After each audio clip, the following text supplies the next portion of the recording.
નજર કરીએ રાજ્યસભામાં વડાપ્રધાન નરેન્દ્ર મોદી કરી રહ્યા છે સંબોધન. આવો જોઈએ. गुस्सा है पब्लिक ऑफिस के मिसयूज को लेकर भारी गुस्सा है. इंस्टीट्यूशंस का मिसयूज कैसे होता था ये उस समय में भी मैंने नहीं करा. ये उस समय के प्रधानमंत्री पद पर डॉक्टर मनमोहन सिंह जी कह रहे थे. उस समय भ्रष्टाचार को लेकर पूरा देश सड़कों पर था. गली गली में आंदोलन चल रहे थे. अब मैं तीसरा कोट पढ़ूंगा.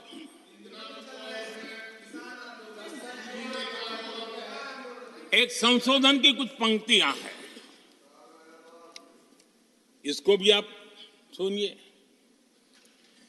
टैक्स कलेक्शन में भ्रष्टाचार होता है,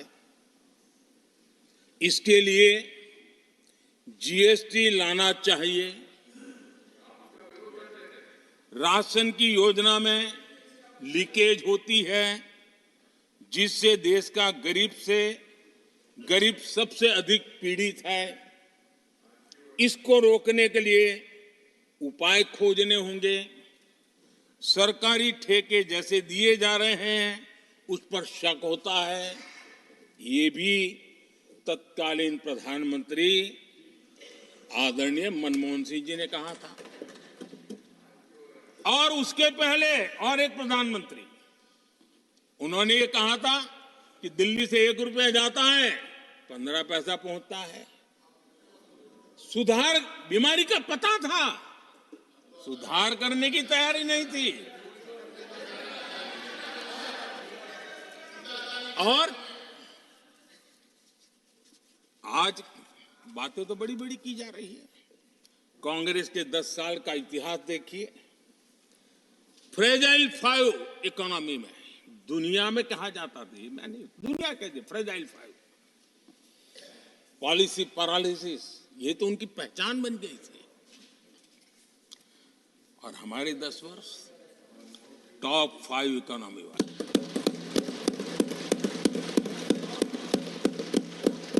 हमारे बड़े और निर्णायक फैसलों के लिए 10 साल याद किए जाए. आदरणीय सभापति जी, हम उस कठिन दौर से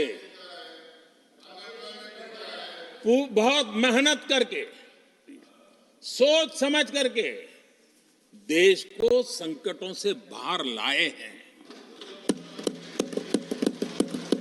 ये देश ऐसे ही आशीर्वाद नहीं दे रहा है. आदरणीय सभापति जी,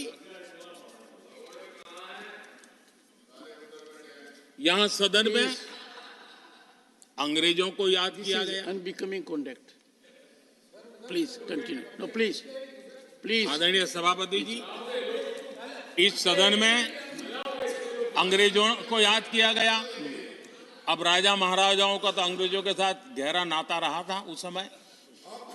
तो अब मैं जरा पूछना चाहता हूं कि अंग्रेजों से कौन इंस्पायर्ड था. मैं तो ये तो नहीं पूछूंगा कि कांग्रेस पार्टी को जन्म किसने दिया था, ये तो मैं नहीं पूछूंगा. आजादी के बाद भी देश में गुलामी की मानसिकता को किसने बढ़ावा दिया. अगर आप अंग्रेजों से प्रभावित नहीं थे तो अंग्रेजों की बनाई दंड संहिता, पिनल कोड, आपने क्यों नहीं बदली. आदरणीय सभापति जी, अगर आप अंग्रेजों से प्रभावित नहीं थे तो अंग्रेजों के जमाने के सैकड़ों कानून क्यों चलते रहे. आप अगर अंग्रेजों से प्रभावित नहीं थे तो लाल बत्ती कल्चर, ये लाल बत्ती कल्चर इतने दशकों बाद भी क्यों चलता है. अगर आप अंग्रेजों से प्रभावित नहीं थे तो भारत का बजट शाम को 5 बजे इसलिए आता था क्योंकि ब्रिटिश पार्लियामेंट का सुबह शुरू होने का समय होता था. ये ब्रिटेन की पार्लियामेंट के समय के अनुकूल शाम 5 बजे बजट की परंपरा क्यों चलाए रखी थी आपने? कौन अंग्रेजों से इंस्पायर था? अब आप अंग्रेजों से प्रेरित नहीं थे तो हमारी सेनाओं के चिन्हों पर आज भी गुलामी के प्रतीक अब तक क्यों बने हुए थे? हम एक के बाद एक हटा रहे हैं। अगर आप अंग्रेजों से प्रेरित नहीं थे तो राजपथ को कर्तव्य पथ बनने के लिए मोदी का इंतजार क्यों करना पड़ा? आदरणीय सभापति जी, अगर आप अंग्रेजों से प्रभावित नहीं थे तो अंडमान और निकोबार इन द्वीप समूहों पर आज भी अंग्रेजी सत्ता के निशान क्यों लटके पड़े थे? आदरणीय सभापति जी, अगर आप अंग्रेजों से प्रभावित नहीं थे तो इस देश के सेना के जवान देश के लिए मन मिटते रहे, लेकिन देश के जवानों के सम्मान में एक वॉर मेमोरियल तक आप बना नहीं पाए थे। क्यों नहीं बनाया? अगर आप अंग्रेजों से इंस्पायर्ड नहीं थे, प्रभावित नहीं थे, तो भारतीय भाषाओं को हीन भावना से क्यों देखा? स्थानीय भाषा में पढ़ाई के प्रति आप लोगों की बेरुखी क्यों थी? आदरणीय सभापति जी, अगर आप अंग्रेजों से प्रेरित नहीं थे तो भारत को मदर ऑफ डेमोक्रेसी बताने में आपको कौन रोकता था? आपको क्यों महसूस नहीं हुआ कि दुनिया में? आदरणीय सभापति जी, मैं सैकड़ों उदाहरण दे सकता हूं कि आप किस प्रभाव में काम करते थे और देश को सुनते ये सारी बातें याद आने वाली है। आदरणीय सभापति जी, मैं एक और उदाहरण देना चाहता हूं।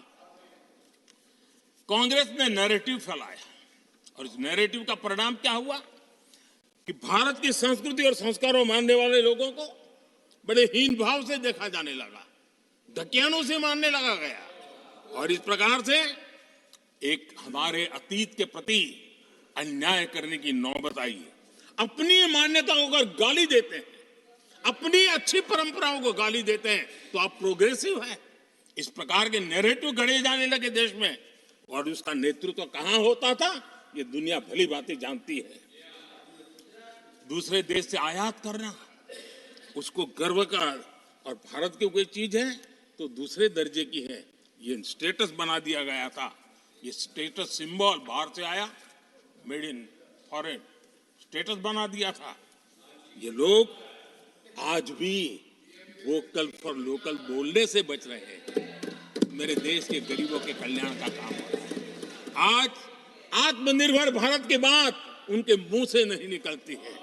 आज मेक इन इंडिया कोई बोलता है तो उनके पेट में चूहे दौड़ने लग जाते हैं। आदरणीय सभापति जी, देश ये सब देख चुका है और अब समझ भी चुका है और उसी का परिणाम आप भुगत भी रहे हैं। आदरणीय सभापति जी, राष्ट्रपति जी ने अपने अभिभाषण में विस्तार से चार सबसे बड़ी जातियों के विषय में हम सबको संबोधित किया था। युवा, नारी, गरीब और हमारे अन्नदाता। हम जानते हैं इनकी समस्याएं ज्यादातर एक समान है, उनके सपने भी एक समान है और उसके समाधान अगर करने हैं तो थोड़ा 19-20 का फर्क पड़ेगा, लेकिन इन चारों वर्गों के समाधान के रास्ते भी एक ही हैं और इसलिए उन्होंने बहुत ही उपयुक्त रूप से राष्ट्र का मार्गदर्शन किया है कि इन 4 स्तंभों को मजबूत करिए, देश विकसित भारत की तरफ तेज गति से आगे बढ़ेगा।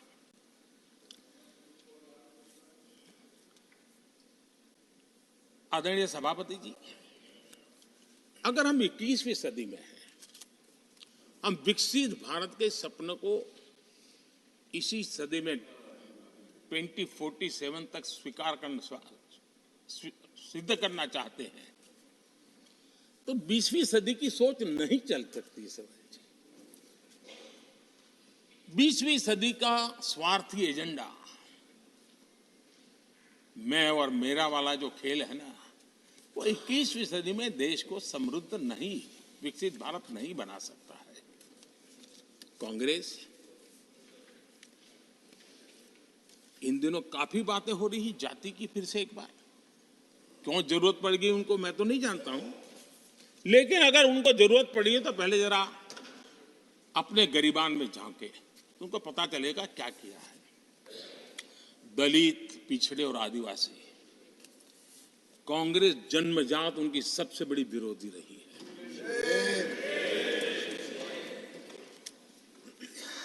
और मैं तो कभी कभी सोचता हूं अगर बाबा साहब न होते ना तो शायद कि एससी एसटी को आरक्षण मिलता कि नहीं मिलता, ये भी मेरे मन में सवाल उठता है। आदरणीय सभापति जी, और मैं ये कह रहा हूं, इसके पीछे मेरे पास प्रमाण है। इनकी सोच आज से नहीं, उस समय से ऐसी है, मेरे पास प्रमाण। और मैं प्रमाण के सिवाय मैं यहां कहने के लिए नहीं आया। और जब बातें वहां से उठी हैं तो फिर तैयारी रखनी चाहिए उनको। मेरा परिचय तो हो चुका है, 10 साल हो गए।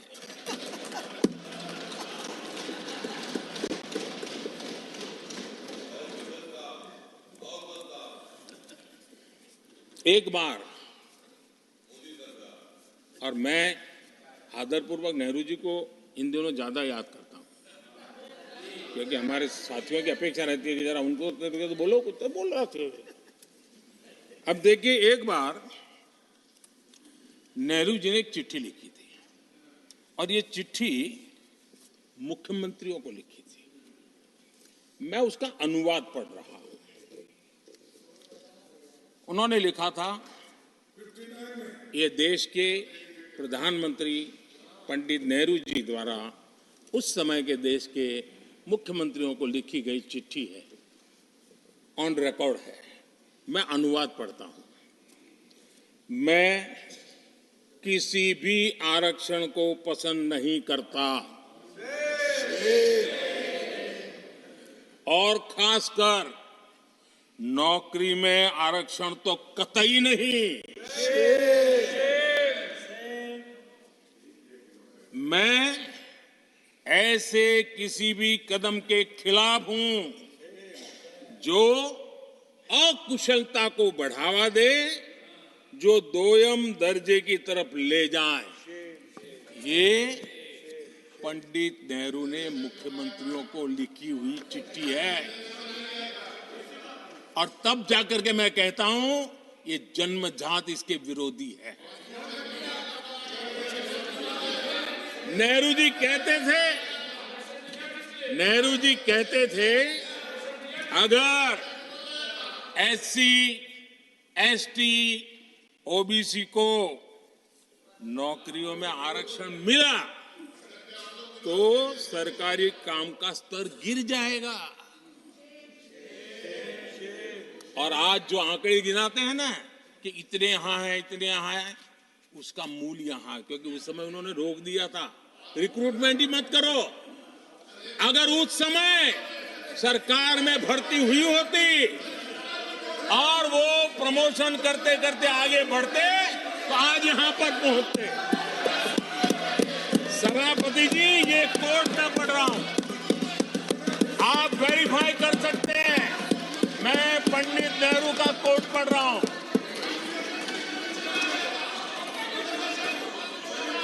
प्लीज।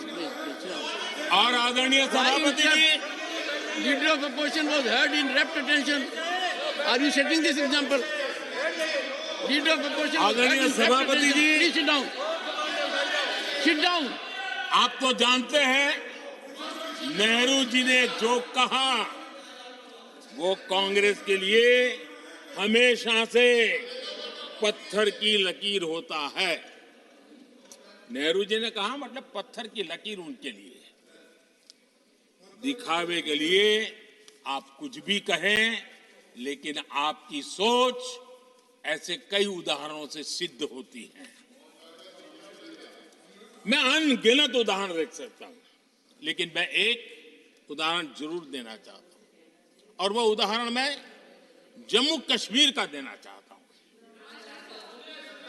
कांग्रेस ने जम्मू कश्मीर के एससी, एसटी, ओबीसी को 7 दशकों तक उनके अधिकारों से वंचित रखा।